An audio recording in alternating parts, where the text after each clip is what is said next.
Hello tout le monde, j'espère que vous allez bien. Dans cette vidéo, on va parler de Linktober 2024. Je vais vous raconter mon expérience sous forme de questions-réponses, comment je l'ai vécu, si le challenge est réussi ou pas. Je vais aussi vous dire quels sont mes dessins préférés et ceux que j'ai moins aimés, parce que forcément, il y en a. Dites-moi juste en commentaire si vous avez participé à Linktober ou si vous l'avez suivi. Dites-moi quelle forme d'art vous préférez, si c'est le crayon, la peinture ou peu importe. Dites-moi aussi sur quelle plateforme vous avez suivi Linktober. Ça m'intéresse de voir l'impact de ce challenge sur les réseaux. Donc n'hésitez pas à commenter. Et sans plus attendre, on rentre dans le vif du sujet. Alors, je n'ai pas fait les 31 dessins du challenge. Je crois que j'en ai fait 22. Mais je considère quand même que c'est une réussite. Je vous en parlerai plus tard. J'utilise des crayons de couleur. Ça fait maintenant 3 ans que je les utilise et honnêtement, je pourrais pas changer. C'est ma technique de prédilection. Alors qu'il y a 5 ans encore, j'avais peur des crayons de couleur. Je sais pas pourquoi. D'ailleurs, j'en profite pour vous annoncer que j'ai un lien d'affiliation avec la marque de crayons de couleur que j'utilise, Castle Arts. Pour moi, c'est vraiment une marque incroyable. Les crayons sont vraiment très bien. Enfin, ça concurrence vraiment les crayons de couleur les plus chers du marché. On les connaît tous. Honnêtement, je vois pas trop l'intérêt de payer une fortune pour des crayons de couleur. Et je trouve que cette marque, c'est vraiment un bon compromis pour le coup. Là, on a une trousse de 70 crayons. Vous voyez, il y a vraiment beaucoup de choix. Et je pense que ça suffit, vraiment. 70 crayons, ça fait le travail, on va dire. Cette vidéo n'est pas du tout sponsorisée, mais je tenais quand même à en parler parce que ces crayons sont vraiment très très bien. Ils sont gras comme il faut. Et puis voilà, ça donne un résultat assez dingue, je trouve. Si vous voulez vous offrir ces crayons ou les offrir à vos proches, notamment pour Noël qui approche, n'hésitez pas à aller dans la description, il y a mon lien d'affiliation justement. Je pense vraiment que ça fera un beau cadeau. Je n'ai pas fait un dessin par jour. Je l'avoue, c'est un peu honteux, mais je suis quelqu'un qui a besoin de beaucoup de recul. Je ne peux pas travailler le même dessin sur une journée. C'est un peu frustrant, mais en même temps, c'est comme ça que je fonctionne.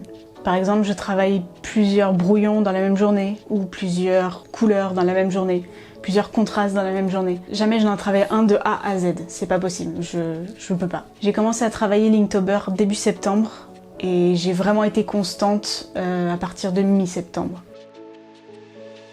Faut pas le voir comme ça.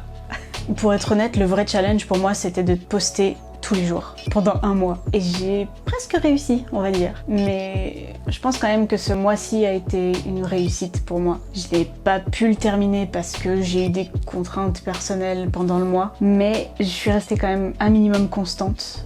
Et je suis assez fière de ça, honnêtement. C'est la première fois que ça m'arrive. À la fin du mois, j'ai posté une fois tous les 2 jours et ça suffit, je pense, pour les réseaux. Donc, c'est une réussite. Je suis très contente.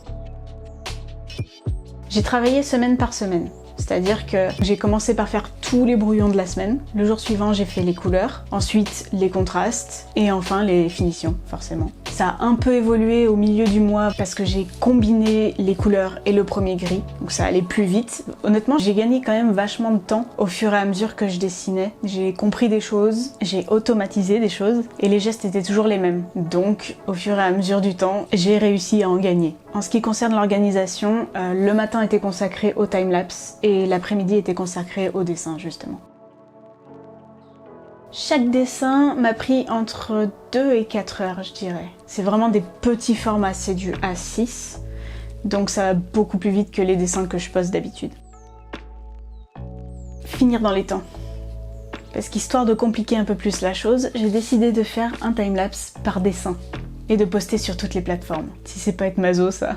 Je suis quelqu'un qui en fait toujours trop et j'ai tendance à m'épuiser très vite. Mais ça m'a poussé à revoir mon rythme de production et je pense avoir trouvé quelque chose de pas mal. Pour ma part, ce challenge a apporté beaucoup de positif. Au départ, j'avais prévu de faire 28 dessins, 7 par 4 semaines. Mais entre les événements auxquels j'ai participé et certaines choses personnelles à régler, j'ai pas pu tout finir.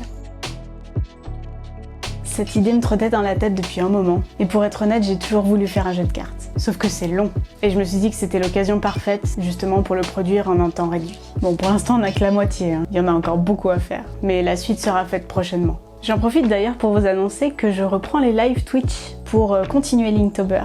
Donc si ça vous intéresse de voir la suite et d'y participer, j'aimerais beaucoup le faire avec vous et avoir votre avis sur les prochains dessins. On a un jeu de cette famille, représenté par 7 continents, et dans ces 7 continents, on a 7 animaux différents.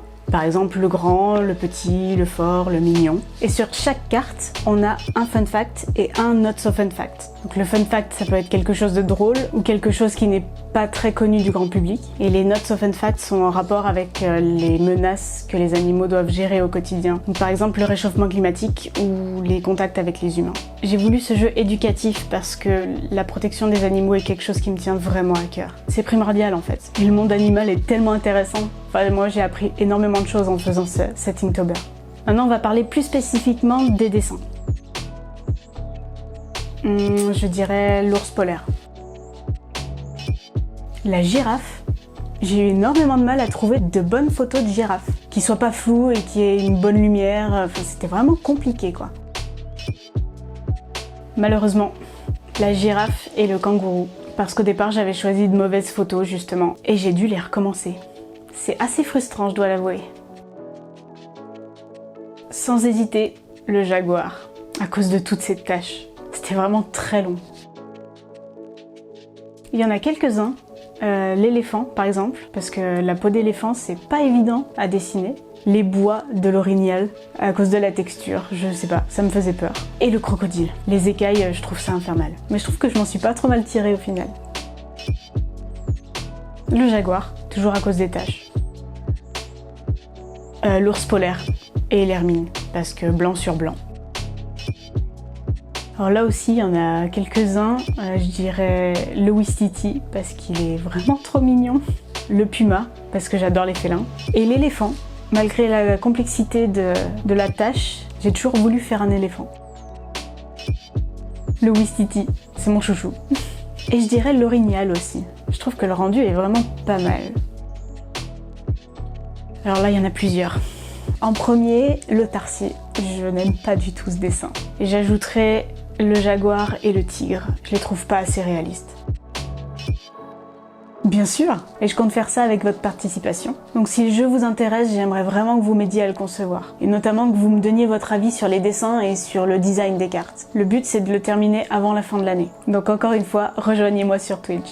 Bon, je crois qu'on a tout dit. Je suis vraiment contente d'avoir participé à l'Inktober. Ça n'a pas été facile tous les jours, mais le résultat est là, donc je suis contente. Franchement, si vous êtes un artiste, je vous conseille vraiment de faire l'Inktober. On apprend vraiment beaucoup de choses en y participant. Personnellement, ma technique a évolué. En même temps, dessiner tous les jours pendant un mois, ça aide.